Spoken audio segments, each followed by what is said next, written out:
তালপুকুরে দেখা দিল 9 ফুটের অজগর। আতঙ্কে এলাকা, ভিড় উপচে পড়ল খামারে।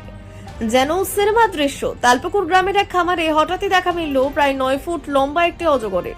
উত্তম ঘোষ নামে এক ব্যক্তির বাড়ির পাশের খামারে সাপটি প্রথম দেখতে পান তার স্ত্রী ও বৌমা। চোখের সামনে এমন দৈত্যাকার সাপ দেখে চিৎকার শুরু হয়। মুহূর্তেই গোটা গ্রামে ছড়িয়ে পড়ে খবর।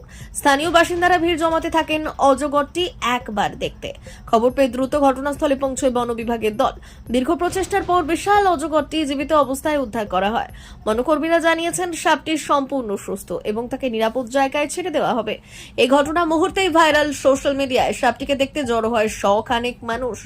আপনার এলাকায় এমন কিছু হয়েছে? আমাদের জানাতে ভুলবেন না। শেয়ার করুন এই অবিশ্বাস্য দৃশ্য। উত্তম স্যার ছোটপুটা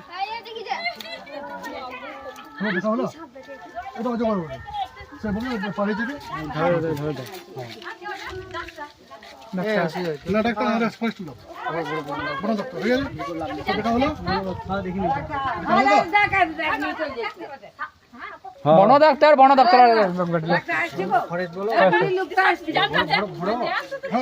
ছাড়বে না ছাড় ধারণ করছে।